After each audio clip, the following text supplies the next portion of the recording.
the same thing for so long that it's expected. Yeah. And it's a conditioning. It's a conditioning. And the thing is that you cannot blame them for being that way. Because your actions all those times led up to them reacting that way. It's a defense mechanism on their part. Right. The family psychologist Stephen Covey once put it well when he said, "You can't talk your way out of a problem you behaved yourself into." Wow, that's really good. Talking is great. That's a great opener. But you have to behave your way out of it. Wait. It sounded like he knew what he was talking about. Yeah. Wrote a lot of books. Pretty good. But one thing that is helpful in that situation is the person who is doing the healing, and they have realized that they are in this predicament, and they realize their partner is having that same defensive, ready for battle kind of behavior or, response to them. They can recognize it and actually verbalize, "Hey, I realized what I did. I realized this is, and well, don't blame. I realize that the reaction that we're experiencing right now is because of the things that we've done in the past, and I want to change that going forward. Can we take a breath?" or something like that, and then go forward with it. Worst thing to say is calm down or calm your tits. Oh, yeah. That will not work. Yeah. Do I have to calm both of them? What about my party tit? You can leave your party tit. Just calm the other one down. Okay. Yeah. It's all over here, Blah, blah, blah. I do want to put one last shout out. Some of us were raised in, a lot of our listeners probably were raised in less than ideal situations, or possibly went through gaslighting in a relationship or at home or whatever else. And you all are feeling a lot of pressure right now with this conversation because you already apologize too much for things that you didn't do. Mm-hmm.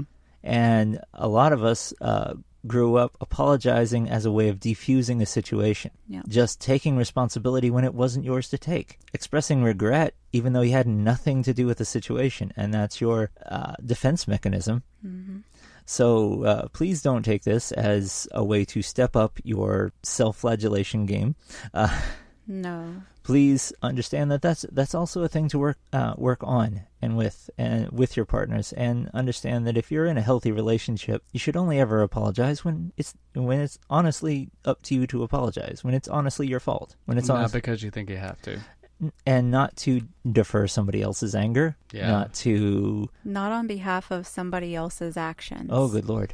That is their responsibility. We recently had a friend do something, and one of their children felt the need to apologize for their mother's actions, and that's a perfect example right there, and it's sad. Yeah, it's sad that had to happen, but go figure. It should not be up to a teenage kid to apologize for their mom's actions. That's a little bit ridiculous. That's just, so. There are a lot of ways you can apologize, and not all of them are going to be super serial like what we've talked about. And I hope all of you are in healthy, safe, wonderful, communicative, just... Is that a sip? Let me emphasize healthy, healthy relationships. And healthy apologies, and healthy forgiveness, and healthy advancement, and growth. Apologizing is a necessity, no matter how you do it in any relationship. And, you can have fun with it, grow with it, learn. It's part of learning your love and your connection about yourself and about your relationship. What works, what doesn't work. And sometimes it's going to be vastly different than the other time. Sometimes somebody may want to be taken out for ice cream. The other time they may want you on your knees crying, "Please forgive me." You have to know which time is right for which. Like if they're fuming at you and you're getting the stink eye, that is probably not a good idea to suggest going out for ice cream.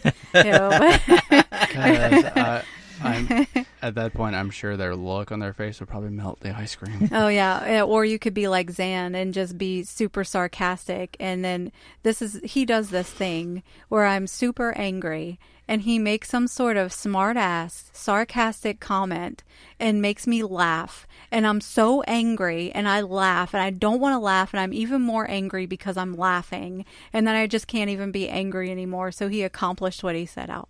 Yes, So I did. maybe sarcasm is your apology language, like Zan. And and so if that works for you,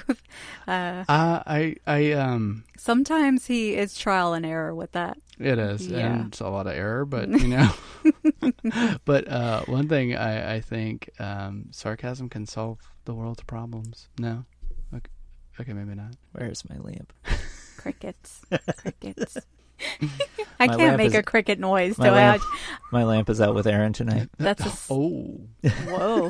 wow! I didn't even know. You guys didn't tell me anything. Seriously, you're. Keeping me out of the loop. You see, first we had this whole thing about Do we the 20. need some sort of protection But you- conversation? I don't. But the thing is that you realize he's now lending out the lamp, Yeah. and the fact that we never had that conversation about the 27 either. Oh. Yeah.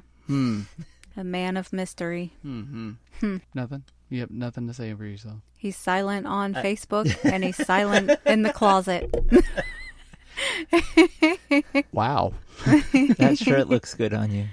Really brings out your eyes. Not the one you're wearing, the one behind you. Wait, so the eye that I'm wearing is not? No? Okay. So, just on another note, if you are experiencing any kind of domestic violence or anything else, there's a hotline you can call. It's the National Domestic Violence Hotline, and this is for the U.S. I'm sure other countries have somewhere. I hope you do, because we have listeners. Yeah, I've been checking our stats, and we got listeners from all over the world. Woo woo. Yay. Worldwide. We're world. Boats and hoes. I don't even know where to go with that. So anyway, the National Domestic Violence Hotline. They have a hotline for English and a hotline for Spanish. And the one for English is 1-800-799-7233. And the hotline for Spanish speakers, it is 1-800-787-3224.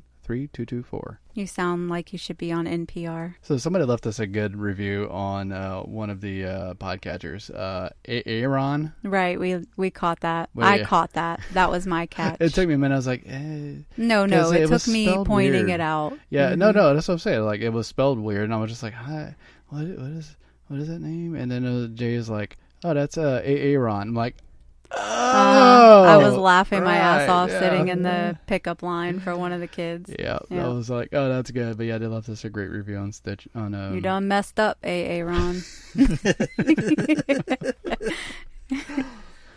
But yeah, so shout out to Aaron, and we appreciate the feedback. If anybody, I mean, it helps us to get out there if you leave us a review, preferably a 5-star review, please. Please. I'm not one to beg. Well, I guess I am.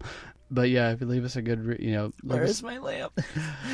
So if you leave us a review on the Apple Podcast or Stitcher or one of those, or anywhere really you listen to us, it helps us get into the higher up in the rankings and stuff like that, so people can find us better.